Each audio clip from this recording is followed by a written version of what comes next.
Right breaking చూస్తున్నాం. Iran and America ceasefire ఒప్పందంతో మరొకసారి బంగారం వెండి ధరలు పెరిగే అవకాశం మనకి ఇక్కడ కనిపిస్తోంది. ఇప్పటికే బంగారం పైన తులం 4,000 పెరిగినట్టు కూడా తెలుస్తోంది. ఇక వెండి అయితే చెప్పనక్కర్లేదు 10,000 వరకు చేరింది. మరైతే ఈ ఒప్పందానికి సంబంధించి మనం చూస్తూ ఉన్నాం ఎప్పటికప్పుడు.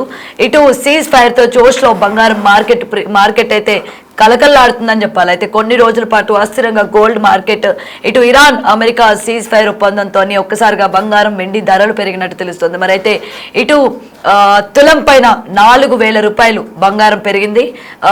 దీంతో హైదరాబాద్ మార్కెట్లో తులం బంగారం 1,54,000కు చేరింది. అయితే మరోవైపు ఏకంగా 10,000 వెండి పెరిగినట్టు కూడా మనం చూస్తున్నాం. ఇటు వచ్చేసరికి కిలో వెండి 2,65,000కు చేరింది. అయితే ఊహించని విధంగా పెరిగిన బంగారం వెండి ధరలు మనం చూస్తున్నాం. మరైతే ముఖ్యంగా ఈ యొక్క డిమాండ్ అంటే ఇటు Iran and America ceasefire ఒప్పందంతో మరొకసారి బంగారం అండ్ వెండి ఇప్పటికైనా తగ్గుతుంది అని చెప్పి ఇటు బంగారం ప్రియులు అందరూ కూడా వెయిట్ చేస్తూ ఉన్న తరుణంలోని మరొకసారి ఈ అనూహ్యంగా పెరగడం అనేది మనం చూస్తున్నాం. మార్కెట్లోని ఏ విధంగా ఒక్కసారిగా పెరిగిందో. మరైతే ఇటు బంగారం ముఖ్యంగా తులం పైన 4,000 రూపాయలు ఒక్కసారిగా పెరగడం అనేది నిజంగా ఆందోళనకరమే. ఇటు బంగారం మార్కెట్లలోని ఇది వాళ్ళకి సంతోషకరమైన విషయం అని చెప్పొచ్చు, కానీ ఇటు సాధారణమైన ప్రజలకు ఇది భారీ ఒత్తిడి తీసుకొచ్చే విధంగానే మనం చూస్తూ ఉన్నాం. మరైతే వెండి కూడా ఒక్కసారిగా 10,000 రూపాయలు పెరగడం అనేది ఇక్కడ మనం ఒకసారి గమనించుకోవాలి. మరైతే ఈ విధంగా పెరగడం అండ్ ఒక ఒప్పందానికి ఆల్రెడీ మనం చూస్తున్నాం. ఇరాన్ అండ్ అమెరికాకి సంబంధించి సీజ్ ఫైర్ ఒప్పందం అన్నది మనం చూస్తూ ఉన్నాం కదా. మరైతే ఇదే కొనసాగినట్లయితే అంటే ఎన్ని రోజుల పాటు ఈ విధంగా బంగారం అలాగే వెండి ధరలు పెరిగే అవకాశం ఉంటుంది? ఇది స్థిరంగా ఉంటుందా, లేకపోతే ఇంకా ఒప్పందం అయిపోయిన తర్వాత ఇది అంటే మళ్ళీ తగ్గి తర్వాత కంటిన్యూ అయ్యే అవకాశాలు ఉన్నాయా అని దాని గురించి పూర్తిగా తెలుసుకుందాం. ఈరోజు మాతో పాటు లైవ్లో జాయిన్ అవుతూ ఉన్నారు బిజినెస్ అనలిస్ట్ సత్యనారాయణ గారు. రైట్, నమస్తే సత్యనారాయణ గారు. రైట్, అయితే మనం ఇక్కడ ఇరాన్ అండ్ అమెరికాకి సంబంధించి ఈ ఒప్పందంలోనే అంటే ఒక్కసారిగా మనం ఊహించిందే బంగారం రేటు అలాగే వెండి మళ్ళీ పెరుగుతుంది అని చెప్పి. మరి అయితే తులం పైన 4,000 రూపాయలు ఇక్కడ బంగారం మీద, అలాగే అక్కడ వెండి పైన కూడా 10,000 రూపాయలు పెరగడం, దీన్ని మనం ఎలా చూడొచ్చు అంటారు? ఓకే, గోల్డ్ అయితే 4,000 పెరిగింది, కానీ సిల్వర్ 14,000 వరకు పెరిగింది. 10,000 కాదు, 14,000 పెరిగింది. 6% పెరిగింది అది సిల్వర్. గోల్డ్ వచ్చి 2.5% పెరిగింది.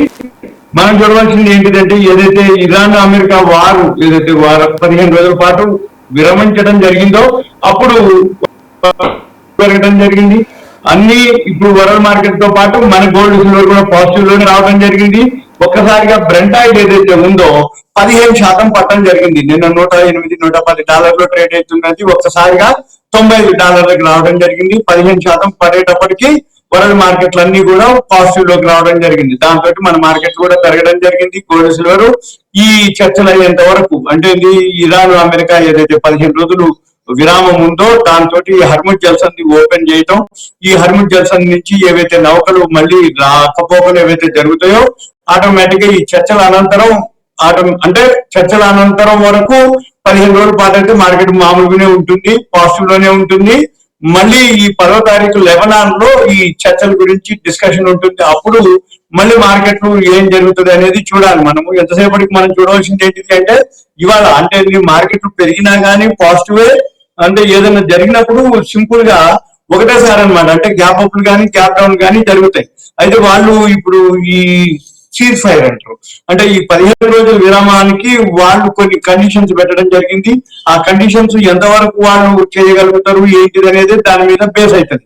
ఆ 10 అంశాలు ఏమిటి అంటే, ఎవరైతే ఇరాన్ అంటే ఇస్లామాబాద్ లో ఏదైతే ఏప్రిల్ 10వ తారీఖు జరగబోతుందో దానికోసానికి వాళ్ళు ఒక 10 సూత్రాల ప్రణాళికతోటి షరతులు పెట్టడం జరిగింది. ఇది ఇరాన్ వాళ్ళు. ఈ ఇరాన్ వాళ్ళు ఏవైతే అంటే చర్చలకి ఏమేమి ఉంటాయి అనేది, అయితే ఒకటేంటిది అహింస పట్ల నిబద్ధత, రెండవది ఈ హర్ముజ్ జల్సంధి ఏదైతే ఉందో నియంత్రణలోనే ఉండాలనేది, అయితే ఇరాన్ యురేనియం సుసంపన్నత ఏదైతే కార్యక్రమం ఉందో వాళ్ళని అంగీకరించాలి, అన్ని ప్రాథమిక ఆంక్షలు ఏదైతే ఉన్నాయో ఆ కండిషన్స్ అన్ని ఎత్తివేయాలి, మళ్ళీ ద్వితీయ ఆంక్షలు ప్రాథమిక ద్వితీయ ఆంక్షలు ఎత్తేయాలి, తర్వాత ఐక్యరాజ్య సమితి భద్రతా మండలి ఈ తీర్మానాలు ఏవైతే చేసిరో అవి రద్దు చేయాలి, ఈ గవర్నర్ల బోర్డు తీర్మానాలన్నింటినీ కూడా రద్దు చేయాలి, తర్వాత ఇరాన్కి ఇప్పుడు జరిగినటువంటి నష్టపరిహారం ఇవ్వాలి, తర్వాత ఇప్పుడు అమెరికా దళాలు ఇరాన్ ప్రాంతంలోనే వాళ్ళందరూ కూడా మళ్ళీ ఆ దళాలన్నీ వెళ్ళిపోవాలి. మళ్ళీ ఇప్పుడు ఈ 10వ అంటే లెబనాన్ లో తో సహా ఏదైతే 10వ తారీఖు ఇస్లామాబాద్ లో చర్చలు జరుగుతాయి. ఈ చర్చలు జరిగేదానికి ఏంటిది వ్యవహారం, ఈ మధ్యలో పాకిస్తాన్ మధ్యవర్తిత్వం వహిస్తుంది. ఇది 15 రోజుల మధ్యలో జరుగుతాయి. అంటే ఇప్పుడు 10వ తారీఖు నుంచి చర్చలు జరుగుతాయి. ఇది 15 రోజుల పాటు చర్చలు జరుగుతాయి. ఈ 15 రోజుల పాటు జరిగిన తర్వాత మళ్ళీ ఏం జరుగుతుంది, సఫలీకృతమా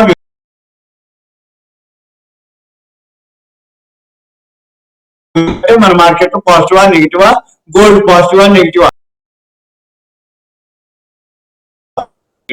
బ్రెంట్ ఆయిల్ ఎప్పుడైతే తగ్గిందో $90 రావడం జరిగిందో ఆటోమేటిక్ గా గోల్డ్ సిల్వర్ పెరగడం జరిగింది. ఈ గోల్డ్ సిల్వర్ తో పాటు మన షేర్ మార్కెట్ కూడా పాజిటివ్ లోకి రావడం జరిగింది. మన మార్కెట్ వచ్చేటప్పటికి 2740 పాయింట్లు ఇప్పుడు ప్లస్ లో బిఎస్సి సెన్సెక్స్ జరుగుతుంది. 30 కంపెనీలు ఏవైతే బిఎస్సి సెన్సెక్స్ లో ఉన్నాయో 28 ఇప్పుడు ప్లస్ లో ఉన్నాయి. ఉదయం అయితే 30 కూడా ప్లస్ లోనే ఉన్నాయి. ఇప్పుడు ఎన్ఎస్సి వచ్చేటప్పటికి ఎన్ఎస్సి లో కూడా ఏవైతే ఉన్నాయో 43 ప్లస్ లో ఉన్నాయి, 8 మైనస్ లో ఉన్నాయి. పొద్దునైతే 50కి 1.6 తప్ప మొత్తం కూడా ప్లస్ లోనే ట్రేడ్ అవ్వడం జరిగింది. ఇప్పుడు ఈ నిఫ్టీ ఏదైతే ఉందో 818 పాయింట్లు ప్లస్ లో జరుగుతుంది. ఇప్పుడు మళ్ళీ బిఎస్సి సెన్సెక్స్ వచ్చి 2734 పాయింట్లు, నిఫ్టీ 500 వచ్చి 800 పాయింట్లు, నిఫ్టీ బ్యాంక్ నిఫ్టీ వచ్చి ఇవాళ ఆర్బీఐ క్రెడిట్ పాలసీ అనౌన్స్ చేయడం జరిగింది. అది యథాతథంగా ఉంచడం జరిగింది, అంటే ఫ్లాట్ గానే ఉంచడం జరిగింది, న్యూట్రల్ ఉంచడం జరిగింది. అది 2680 పాయింట్లు, అది కూడా అంటే ఈక్వల్ గా బిఎస్సి సెన్సెక్స్ కి ఈక్వల్ గా అటు ఇటుగా అది కూడా అంతే పెరగడం జరిగింది. ఐటీ సెక్టార్ మాత్రం మామూలుగానే ఉంది. ఎందుకంటే ఎప్పుడైనా కానీ ఈ ఈ విధంగా జరిగినప్పుడు మార్కెట్ బాగా పెరిగినప్పుడు రూపాయి బలోపేతం అవుతుంది. రూపాయి బలోపేతం అయినప్పుడు డాలర్ వీక్ అవుతుంది. రూపాయి బలం అయినప్పుడు ఆటోమేటిక్ ఐటీ కంపెనీ కొంచెం నెగిటివ్ ఉంటుంది. అందుకనే ఈ రోజు ఓన్లీ 80 పాయింట్లే పెరిగింది ఏది ఐటీ సెక్టార్. మిగిలిన సెక్టార్లు అన్ని mid cap sector, BSc bank sector. BSc bank అయితే 3070 వరకు పాయింట్లు పెరిగింది. నిఫ్టీ 200 500 పాయింట్స్ పెరిగింది. నిఫ్టీ 100 893 పాయింట్స్ పెరిగింది. నిఫ్టీ స్మాల్ క్యాప్ 325, బిఎస్సి 500 1245 పాయింట్లు పెరిగింది. బిఎస్సి 100 882 పాయింట్లు. అంటే ఒక్కసారిగా ఇంత పెరిగేటప్పటికి మన యొక్క మార్కెట్ క్యాపిటలైజేషన్ 15 లక్షల కోట్ల రూపాయలు మన యొక్క మార్కెట్ క్యాపిటలైజేషన్ పెరగడం జరిగింది. ఇది మెయిన్ రీజన్ అన్నమాట. అయిన తర్వాత ఇది ఎంతవరకు ఏంటిది అనేది ఒకటి. ఇవాళ బుధవారం ఈ నిఫ్టీ ఏదైతే ఉందో వీక్లీ ఓపెనింగ్ డే అన్నమాట, అదొక రీజన్. 4 రోజుల నుంచి కంటిన్యూ పెరుగుతూ వచ్చింది మార్కెట్. అంటే నిన్న ఉదయం పడటం, నిన్న మొన్న అలానే జరిగింది. అంటే ఉదయం తగ్గుతుంది, మళ్ళీ మధ్యాహ్నం తర్వాత రికవరీ అవ్వడం జరిగింది. నిన్న మొన్న అలానే జరిగింది. 4 రోజులు కంటిన్యూ, ఇవాళ 5వ రోజు కంటిన్యూగా పాజిటివ్ లోనే ట్రేడ్ అవ్వడం జరిగింది. ఈ రోజులు కాదు, ఇలానే ఉంటుంది, ఎన్నాళ్ళ వరకు ఉంటుంది అనే దానికి వచ్చేటప్పటికి మనం చూడవలసింది ఈ ఇరాన్ అమెరికా చర్చలు ఎంతవరకు అవుతుంది, ఈ మధ్యవర్తిత్వం పాకిస్తాన్ వాళ్ళు ఎంతవరకు, మరి ఈ ఏదైతే ఇజ్రాయెల్ వాళ్ళు కూడా ట్రంప్ కి మేము సపోర్ట్ చేస్తున్నాం, చర్చలకి ఓకే అన్నట్టుగా. అయితే ఇవన్నీ చర్చలు కనుక సఫలీకృతం అయితేనో మళ్ళీ మార్కెట్ లో ఉంటాయి. ఎప్పుడైనా కానీ ఈ హర్ముజ్ జల్సన్ ఓపెన్ అవ్వాలి, ఈ నౌకలు ఏవైతే ఉన్నాయో రాకపోకలు జరగాలి. ఈ బ్రెంట్ ఆయిల్ ఏదైతే ఉందో మొన్నటి వరకు $72 $73 71 అక్కడ ఉండేది. ఒక్కసారిగా $119 మొన్న ఆన్ టైం హైకి వెళ్ళడం జరిగింది. మళ్ళీ ఇప్పుడు నిన్న కూడా $110 ఉంది. ఈ ఎప్పుడైతే ఈ బ్రెంట్ ఆయిల్ ఎంతవరకు తగ్గితే అప్పుడు మన మార్కెట్లు అన్ని పాజిటివ్ లో ఉంటాయి. బ్రెంట్ ఆయిల్ పెరిగినంత వరకు మన మార్కెట్లు ఉండవు. అయితే వాళ్ళ పాజిటివ్ కాబట్టి మన మార్కెట్లు అన్ని కూడా, అంటే బ్రెంట్ ఆయిల్ తగ్గడం మనకి మార్కెట్లకు పాజిటివ్. ఎప్పుడైతే బ్రెంట్ ఆయిల్ తగ్గడం జరుగుతుందో ఇన్ఫ్లేషన్ తగ్గుద్ది, వడ్డీ రేట్లు ఏదైతే అంటే మార్కెట్ లో ఇప్పుడు ఇవాళ వడ్డీ రేట్లు ఎలా ఉన్నది, ఆటోమేటిక్ గా ఎకానమీ స్ట్రాంగ్ అవుతుంది అనమాట. మనం గమనించవలసింది ఇవి చూడాలన్నట్టు. దాన్ని బట్టే మన మార్కెట్ లో పాజిటివా నెగిటివా న్యూట్రలా అనేది ఉంటుంది అనమాట. మనం ఇక ఇప్పుడైతే పాజిటివ్ లోనే, ఈ రోజు కూడా పాజిటివ్ లోనే క్లోజ్ అయ్యే అవకాశాలే కనపడుతున్నాయి. ఇక మనం అంటే గోల్డ్ సిల్వర్ పాజిటివే, మామూలు మార్కెట్ కూడా పాజిటివ్ లోనే ట్రేడ్ అవుతుంది. సార్ మరైతే ఇప్పుడు ముఖ్యంగా ఈ విధంగా పెరగడం అన్నది ఇటు ఇన్వెస్టర్స్ కి ఇది ప్లస్ అంటారా మైనస్ అంటారా? ఎందుకంటే మళ్ళీ ఒప్పందాలు అయిపోయిన తర్వాత మళ్ళీ బంగారం స్థిర స్థాయికి అంటే మామూలుగా ప్రైస్ కి వచ్చే అవకాశాలు ఏమైనా ఉన్నాయంటారా? మళ్ళీ ఇదే బ్రెంట్ ఆయిల్ పెరిగితే మళ్ళీ గోల్డ్ సిల్వర్ తగ్గే అవకాశాలు ఉంటాయి. కాబట్టి ఇప్పుడు కొనుక్కునే వాళ్ళు అంతకుముందు నుంచి రోజు చెప్తూనే ఉన్నాం, అంటే ఇది ఒక ఆపర్చునిటీగా తగినప్పుడే కొనుక్కోవాలి తప్ప పెరిగినప్పుడు కొనుక్కోమని మేము ఎప్పుడు చెప్పము. తగినప్పుడు కొనుక్కుంటే పెరిగినప్పుడు నీకు లాభం వస్తుంది అంతే తప్ప పెరిగినప్పుడు కొనుక్కొని ఇంకా పెరుగుతా ఇది నష్టం అట్లా అని అనుకోకూడదు. అంతకుముందు హైలో కొనుక్కున్న వాళ్ళు చాలా మంది ఉన్నారు, వాళ్ళకి కొంచెం ఊరట అనమాట. అంటే ఒక రోజుగా పెరిగింది కాబట్టి ఇంకొంచెం పెరుగుతుందేమో అనుకుంటారు, కానీ అట్లా ఏమి ఉండదు. ఇది పెరుగుతూ తగ్గుతూ ఉంటుంది. మళ్ళీ బ్రెంట్ ఆయిల్ కనుక పెరగడం మొదలు పెడితే గోల్డ్ సిల్వర్ మాత్రం మళ్ళీ తగ్గే అవకాశాలే కనపడుతున్నాయి. బ్రెంట్ ఆయిల్ ఎంత తగ్గితే అంత గోల్డ్ సిల్వర్ కి పాజిటివ్ అనమాట, అంటే పెరిగే అవకాశాలే ఉంటాయి. ఈ బ్రెంట్ ఆయిల్ తగ్గినంత వరకు మళ్ళీ గోల్డ్ సిల్వర్ ఇవాళ తగ్గింది కాబట్టి గోల్డ్ సిల్వర్ పెరిగింది. మళ్ళీ బ్రెంట్ ఆయిల్ కనుక పెరిగితే గోల్డ్ సిల్వర్ తగ్గుద్ది. అప్పుడు ఎవరైతే ఈ ఆపర్చునిటీ కోసం చూస్తారో వాళ్ళు కొనుక్కోవడానికి అవకాశం ఉంటుంది. అంతే తప్ప కొనుక్కోవాలన్నా కొనుక్కోకూడదా, కొనుక్కుంటే మంచిదా, ఇప్పుడు కొనుక్కోవాలా అంటే పెరిగినాక కొనమని నేను ఎప్పుడు చెప్పాము. తగినప్పుడు కొనుక్కోండి, పెరిగినప్పుడు అమ్ముకోండి. లేదు పెరిగినప్పుడు అంటే అబ్జర్వ్ చేయడానికి, అంతే తప్ప ఈ తగినప్పుడు కొనుక్కోకుండా పెరిగినప్పుడు కొనుక్కొని తగ్గిన తర్వాత మళ్ళీ తగ్గిపోయింది అనే బదులు తక్కువలో కనుక కొనుక్కుంటే పెరగకపోయినా నీకు నష్టం ఉండదు. పెరిగిందా ఓకే పెరిగింది, మన దగ్గర ఉన్నాయి. పెరగలేదా మనం తక్కువలోనే కొనుక్కున్నాం కదా, అవి చూడాలి. కానీ ఎంతసేపటికి తగ్గుద్దా అంటే లాస్ అనేది ఏముండదు. ఈ గోల్డ్ సిల్వర్ జీరోలు అయ్యే క్వశ్చన్లు ఉండవు. ఎప్పుడు కూడా ఒక కొన్నాళ్ళ పాటు తగ్గుతుంటది, కొన్నాళ్ళ పాటు పెరుగుతూ ఉంటది. మనం గమనించవలసింది ఏంటిది, వరల్డ్ మార్కెట్లు ఎలా ఫాలో అవుతున్నాయి, ఏం జరుగుతుంది, కరెంట్ అఫైర్స్ అంటాం వీటిని. ఈ కరెంట్ అఫైర్స్ అంటే ఏంటిది, ఇప్పుడు షేర్ మార్కెట్ లో కానీ గోల్డ్ సిల్వర్ మార్కెట్ లో కానీ ఈ కమోడిటీస్ మార్కెట్ లో కానీ మనం చూడవలసింది ఎంతసేపటికి ఏమిటి, ఏదైతే అంటే ఏ రోజుకి ఆ రోజు. ఉదాహరణకి ట్రంప్ సుంకాలు టారిఫ్లతోటి సంవత్సరం మీద ఫిబ్రవరి 2 వరకు మనకి మంది లాస్ట్ అనమాట. ఏది సుంకాలు టారిఫ్లు అయినాయి ఏమంటే అప్పుడు ఏం జరిగింది, సుంకాలు టారిఫ్లు క్లియర్ అయినవి లేదో అమెరికా సుప్రీంకోర్టు ట్రంప్ కి వ్యతిరేకంగా తీర్పు రావడం జరిగింది, నువ్వు చట్టబద్ధత లేదు అని. అనగానే ఆటోమేటిక్ గా మళ్ళీ చట్టబద్ధతతోటే నేను జీవోలు పాస్ చేస్తాను సుంకాలు టారిఫ్లు అని అనడం జరిగింది. అని ఫిబ్రవరి వరకు ఆగిందో లేదో ఫిబ్రవరి 28కి ఇరాన్ మీద అటాక్ అయింది. ఫిబ్రవరి 28, మార్చి 31, అదొక ఒక రోజు, 31 రోజు, 32, ఇప్పుడు 8 రోజులు. అంటే 32, 8, 40 రోజులు. అంటే కరెక్ట్ గా 40 రోజులకి ఇప్పుడు యుద్ధ వాతావరణం ఒక మళ్ళీ 15 రోజులకి పొడిగించడం అయింది. అంటే ఇది విరమణ అంతే తప్ప ఈ చర్చలు అవ్వాలి, చర్చలు అయిపోయినాక సఫలీకృతమా, విఫలీకృతమా, న్యూట్రలా, పోస్ట్ పోనా, మళ్ళీ దాన్ని బట్టి ఈ గోల్డ్ సిల్వర్ పెరగడం జరుగుతూ ఉంటది.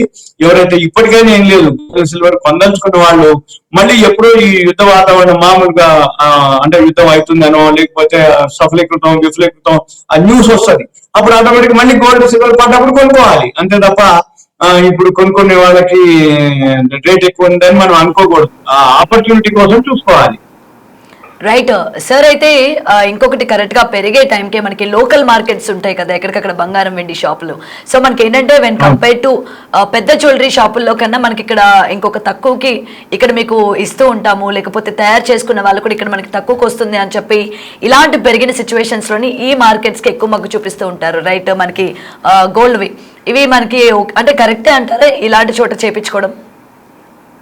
కాదు, దీంట్లో 4 రకాలు ఉంటుంది. ఇప్పుడు సిల్వర్ ఉంది, 999.99 ప్యూరిటీ ఉంటుంది, 999 ప్యూరిటీ ఉంటుంది, స్వస్తిక్ ప్యూరిటీ ఉంటుంది, రీసైకిల్ సిల్వర్ ప్యూరిటీ ఉంటుంది. అయితే 999.99 ప్యూరిటీ ఏంటిదంటే ఇంతవరకు వాడనటువంటిది, అది అసలు ఒరిజినల్, అది కొనుక్కోవాలి. అంటే అది కొనేటప్పుడు ఎక్కువనే ఉంటుంది, అమ్మేటప్పుడు కూడా ఎక్కువనే ఉంటుంది. తర్వాత వచ్చి 999 ప్యూరిటీ ఉంటుంది. తర్వాత వచ్చి స్వస్తిక్ ప్యూరిటీ ఉంటుంది. స్వస్తిక్ అనే బ్రాండ్ అనమాట, అది రేట్ తక్కువ ఉంటుంది, దాంట్లో ప్యూరిటీ తక్కువ ఉంటుంది, అంటే క్వాలిటీ. నెక్స్ట్ వచ్చి రీసైకిల్ సిల్వర్ ఉంటుంది, అది ఇంకా ప్యూరిటీ తక్కువ ఉంటుంది. ప్యూరిటీ అంటే ఏంటి, స్వచ్ఛత. ఈ స్వచ్ఛత అంటే ఏంటిది, రీసైకిల్ సిల్వర్ నుంచి తయారైనటువంటిది అనమాట. అంటే నువ్వు ఒకసారి యూజ్ చేసింది అంటే అది కొనేటప్పుడు తక్కువనే ఉంటుంది, అమ్మేటప్పుడు కూడా తక్కువనే ఉంటుంది. కాబట్టి మనం గమనించవలసింది ఎంతసేపటికి ఏమిటి అంటే మనం హైలో ఉందా లోలో ఉందా, రేట్ తక్కువ ఉందని చెప్పేసి మనం విలేజెస్ లో కానీ డిస్టిక్లలో కానీ చాలా వరకు అక్కడ ఏం చేస్తారు అంటే పైసలు తీసుకుంటారు, వాళ్ళు డెలివరీ ఇవ్వరు. మళ్ళీ ఏం జరుగుతుంది, సిటీకి వచ్చి తీసుకొచ్చి ఇస్తామని అంటారు, రోజులు గడుస్తాయి. అందుకని అటువంటివి చేయొద్దు. ఏదైనా ఉంటే అవసరం అనుకుంటే దగ్గరలో ఉన్న సిటీకి పోవాలి, పెద్ద షాప్ లో బ్రాండ్ షాప్ లో కొనుక్కోవాలి, అక్కడే పైసలు ఇవ్వాలి. ఎక్రాస్ ద టేబుల్ అంటారు, అంటే కొనుక్కున్నవా నీ సరుకు నీకు వచ్చేయాలి, అమ్మినవా నీకు ఎక్రాస్ ద టేబుల్ క్యాష్ రావాలి. విలేజెస్ లలో డిస్ట్రిక్ట్లలో అట్లా ఇవ్వరు, కొన్నా తర్వాత ఇస్తారు, అమ్మినా కూడా పైసలు ఏమంటే ఇయ్యరు, తర్వాత ఇస్తారు.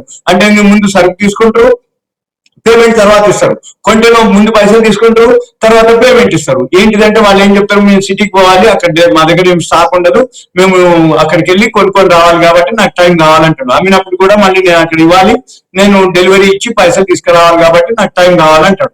అది నిజంగా జరిగేది కూడా అలానే. కాకపోతే మనం ఏం చేయాలి, అవన్నీ బదులు మనమే నేరుగా ఎక్కడైతే మనకి దగ్గరలో ఉన్నటువంటి పెద్ద సిటీకి వెళ్ళిపోయి అక్కడనే మనం కొనుక్కోవటమా అమ్ముకోవటమా ఎక్కడ టేబుల్ చేసుకోవాలి. Thank you. Okay, thank you.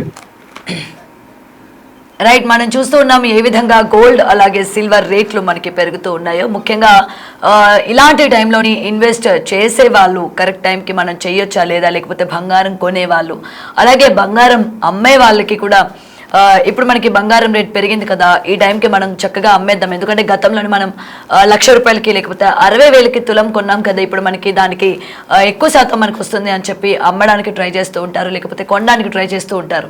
మరి ఇలాంటి పరిస్థితుల్లోని అది మనం అమ్మొచ్చా, లేకపోతే కొత్తగా బంగారం కొనేవాళ్ళు, ముఖ్యంగా ఇదంతా పెళ్లిళ్ళ సీజన్ కాబట్టి ఇంత 1,50,000 దాటింది కాబట్టి ఇప్పుడు మనం కొనొచ్చా లేదకుండా అని కూడా చాలా మంది ఆలోచిస్తూ ఉంటారు.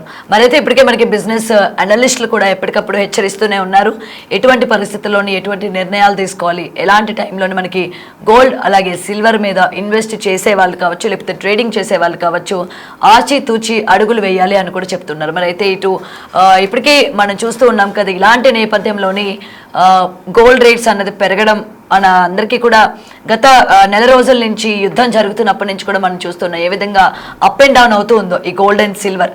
కాబట్టి ఇది ఇంకా స్థిరంగా ఉండే అవకాశమే ఉంటుంది, మరింత పెరిగే అవకాశం అయితే ఎక్కడ కనిపించట్లేదు అని అయితే ఇప్పటికే మనకి బిజినెస్ అనలిస్టులు చెప్తూ ఉన్నారు. కాబట్టి ముఖ్యంగా పెళ్లిళ్ళ సీజన్ అని హరిబరి అయిపోయి ఎక్కువలోని మనం కొనేయాలి, రేపు పొద్దున మళ్ళీ ఇది 2 లక్షలకి వెళ్ళే అవకాశం ఉంటుంది అని చెప్పి ఎవరు కంగారు పడుతూ ఇన్వెస్ట్ చేసే వాళ్ళు కూడా రేపు పొద్దున పెరిగిపోతుంది అండ్ ఇప్పుడే మనం ఇన్వెస్ట్ చేసేయాలి అని కూడా తొందరపడద్దు అని చెప్పి అందరినీ హెచ్చరిస్తూ ఉన్నారు. మరి చూడాలి రానున్న రోజుల్లోని ఈ గోల్డ్ అలాగే సిల్వర్ యొక్క రేట్లు ఏ విధంగా ఉంటాయి, ఇవి తగ్గుతాయా, మరింత పెరిగే అవకాశాలే ఉన్నాయా అన్నది వేచి చూడాల్సింది.